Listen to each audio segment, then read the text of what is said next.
Okay, I will generate an outline of key points for a 20-minute story about a disabled veteran denied service at a diner, and the subsequent Navy SEAL's reaction to here's the outline. We begin our tale in Harmony Creek, a seemingly idyllic town where time seemed to slow. The heart of Harmony Creek was the Blue Plate Diner, famous for its apple pie and strong coffee. Earl, a veteran decorated for his bravery but bearing the visible scars of war, was a fixture there. Every morning, like clockwork, he'd arrive, order the same breakfast, 2 eggs over easy, bacon crisp, and black coffee, and quietly read the local paper. His presence was a comfort, a silent testament to service and sacrifice, a part of the town's rhythm. His dignity was palpable, even in his quiet routine. Key point 1. Introduction. Established setting, small-town diner. Introduce Earl, a decorated but disabled veteran, emphasizing his quiet dignity and routine. But one Tuesday morning, the familiar rhythm shattered. Earl entered the Blue Plate as usual, nodding to Millie, the waitress. He sat at his regular booth, the worn vinyl cool beneath his hand. Before Millie could take his order, the owner, a man named Hank, approached, his face etched with discomfort. Earl, he began, his voice tight. I can't serve you here anymore. Earl looked up, his brow furrowed. I understand your condition makes some of the other customers uneasy, and frankly, it's bad for business. The air in the diner seemed to thicken with unspoken prejudice. Key point 2. The incident. Earl enters the diner. Initial friendly atmosphere shifts as the owner/manager expresses discomfort/refusal to serve him due to his disability. Site-specific, plausible reason, e.g., concern about spills, seating issues, etc. Earl's face didn't betray the storm brewing within. He'd faced worse, much worse, in combat. But this felt different. It was a betrayal by his own community. He slowly rose, his movements deliberate despite the tremor in his left hand. I understand, he said, his voice low but steady. He didn't argue, didn't plead. He simply turned and walked out, the clatter of silverware and hushed whispers following him like a shroud. Images flashed through his mind. Explosions, fallen comrades, the weight of responsibility. This felt like another kind of battlefield. Key point 3. Earl's reaction. Earl, though hurt and humiliated, responds with restrained disappointment and quietly leaves. Emphasize his inner turmoil and flashbacks to his service. Outside, the bright sunlight seemed to mock him. He walked slowly, each step a reminder of the shrapnel still lodged in his leg. He replayed the scene in his head, searching for something he could have done differently. But there was nothing.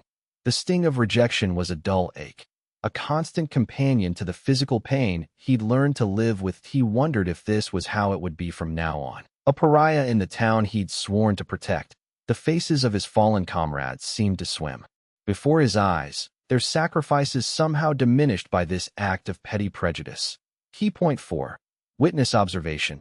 Introduce a secondary character, a local, e.g., waitress, truck driver, who witnesses the incident and is disturbed by the injustice. Millie, the waitress, watched Earl go, her heart aching. She'd known Earl for years, served him countless breakfasts. She saw the hurt in his eyes, the barely concealed pain. Hank's words had been like a slap in the face, not just to Earl, but to the whole town. As Earl disappeared down the street, Millie felt a surge of anger. It wasn't right, it wasn't fair. She knew she couldn't let it go. Later that day, during her break, she called her cousin, a truck driver named Big Joe, and told him everything. Big Joe, a man of few words but unwavering loyalty, listened intently, his jaw tightening with each sentence. Key point 5. The word spreads. The witness shares the story with others, and it eventually reaches a former Navy SEAL who frequents the town, perhaps visiting family or on leave. Big Joe, his blood boiling, shared Millie's story at the local gas station, a hub for gossip and news. From there, it traveled like wildfire. Soon, everyone in Harmony Creek knew what Hank had done to Earl. The story eventually reached a man named Jake, a former Navy SEAL who often visited his aging mother in Harmony Creek. Jake, a man of few words but decisive action, felt a cold fury rise within him. Disrespecting a veteran, especially one like Earl, was a line he wouldn't tolerate. He knew what he had to do. Key point 6. The SEAL's decision. The SEAL, deeply offended by the disrespect shown to a fellow veteran, decides to take action, contacting his former team. Jake spent the evening on the phone. He contacted men he hadn't spoken to in years, brothers forged in the fires of combat. He didn't need to explain much. A shared understanding ran deep. He simply told them what happened to Earl, a fellow warrior, and what he planned to do. The response was immediate and unwavering. "We're in," they said, each voice filled with a quiet resolve. He planned a simple, nonviolent demonstration, a show of solidarity that Hank and the town wouldn't soon forget. The wheels were now in motion. Key point 7. The next day, build suspense. Describe the diner opening for business as usual, unaware of what's coming. The following morning dawned bright and clear in Harmony Creek. The Blue Plate Diner opened its doors at 6 a.m. sharp. Hank, still feeling a twinge of guilt, but mostly focused. On the bottom line, flipped the open sign. Millie arrived, her face carefully neutral, but her eyes held a glint of anticipation. The early morning regulars trickled in, oblivious to the storm brewing just beneath the surface. The smell of coffee and frying bacon filled the air, a familiar comfort masking the tension that crackled in the background. Everything seemed normal, but it was the deceptive calm before the storm. Key point 8. The arrival. Navy SEALs began arriving discreetly, parking in the diner's lot, initially appearing as ordinary customers or travelers. Around 7 a.m., vehicles began arriving. First, a pickup truck with out-of-state plates, then a nondescript sedan, followed by a couple of motorcycles. The men who emerged looked like ordinary travelers, some in jeans and t-shirts, others in work clothes. They parked in the diner's lot, one by one, filling the spaces. A few went inside, ordered coffee, and sat quietly, observing. Others lingered outside, chatting casually, their eyes constantly scanning their surroundings. There was an understated intensity about them, a quiet confidence that set them apart, though no one could quite put their finger on it. Key point 9. The takeover. A coordinated, nonviolent takeover of the parking lot commences. The SEALs are polite but firm, filling all spaces and subtly discouraging other customers. As more cars arrived, the diner's parking lot filled completely. When other potential customers attempted to park, the SEALs politely but firmly informed them that the diner was unusually busy. Some might say, without outright saying it, that maybe they should try somewhere else. Their presence, though non-threatening, was undeniably imposing. Hank, noticing the lack of new customers, grew increasingly agitated. He couldn't understand why business had suddenly dried up. Millie, however, knew exactly what was happening, a small smile playing on her lips as she refilled Jake's coffee. Key point 10. The message. The SEAL in charge confronts the owner/manager, explaining the purpose of their presence, to show respect for veterans and demonstrate the consequences of discrimination. Jake, finished with his coffee, approached Hank, who was now sweating profusely. "Mr. Henderson," Jake said, his voice calm but firm, "we're here because we understand you refused service to a veteran yesterday." Hank stammered, I have a business to run." Jake cut him off. "Respect for those who serve is also part of doing business in this country. This isn't a boycott. It's a reminder. Every empty seat in your diner is a testament to the respect Earl deserves and the consequences of denying it." Key point 11. Public reaction. Other locals and passers-by begin to notice the unusual situation, generating curiosity and discussion. Some express support for the SEALs, others are wary. Word spread quickly.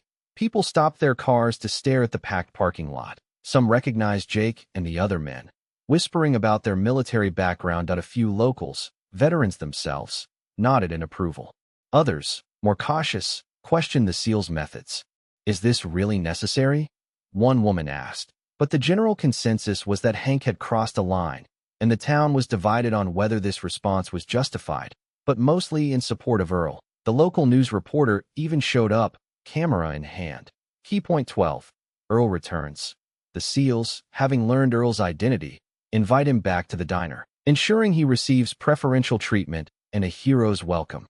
Jake, seeing the news reporter arrive, knew it was time for the next phase. He sent one of his men to find Earl. A few minutes later, Earl arrived, looking bewildered.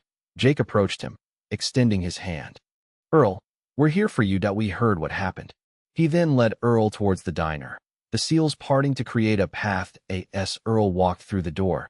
The men inside stood and applauded, a spontaneous and heartfelt show of respect. Millie rushed to greet him, tears in her eyes. Key point 13.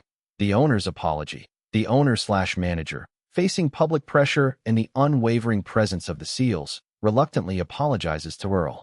Hank, his face ashen, watched as Earl was escorted to his usual booth. The news reporter was filming everything. He knew his business was on the line. With a sigh of defeat, he approached Earl's table. "Earl," he mumbled, his voice barely audible. "I was wrong. I'm sorry. I shouldn't have treated you that way." It was a grudging apology, forced by circumstance rather than genuine remorse. But it was an apology nonetheless. The diner held its breath, waiting for Earl's response. Key point 14. A moment of reconciliation. Earl, a man of forgiveness, accepts the apology, emphasizing the importance of understanding and respect. Earl looked at Hank, his gaze steady and unwavering. He saw the fear and regret in the man's eyes. With a sigh, he extended his hand. "I accept your apology, Hank," he said, his voice calm and strong. "But this isn't just about me. It's about understanding and respecting everyone, regardless of their differences." He paused, then added, "Maybe we can all learn something from this." The tension in the diner eased, replaced by a sense of hope and the possibility of genuine reconciliation. Key point 15. The seals' departure. The seals, having made their point, depart as discreetly as they arrived, leaving a lasting impression on the town. Point one by one. The seals finished their coffee, shook Earl's hand, and departed. They left as quietly and efficiently as they had arrived, the parking lot slowly emptying.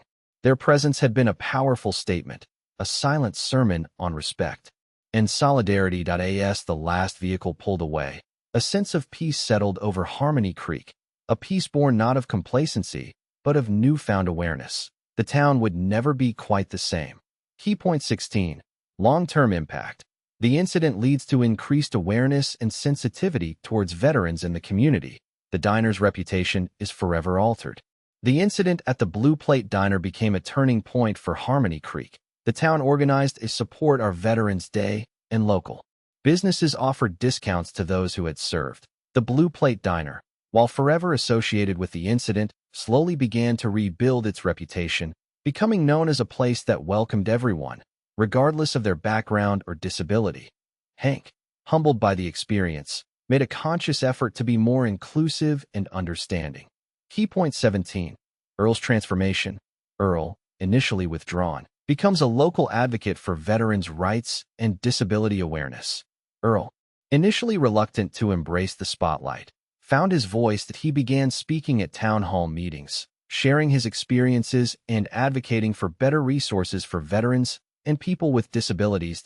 He became a symbol of resilience and a champion for those who often felt overlooked. He helped establish a local support group for veterans, providing a safe space for them to connect and share their struggles. The quiet, withdrawn veteran had become a powerful voice for change. Key point 18.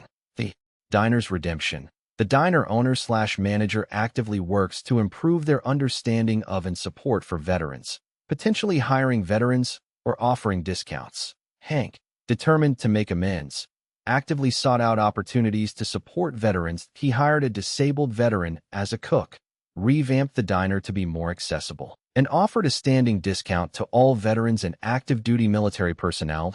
He even attended Earl's support group meetings, listening and learning from their experiences. The Blue Plate Diner, once a symbol of prejudice, became a beacon of inclusivity and a testament to the power of redemption.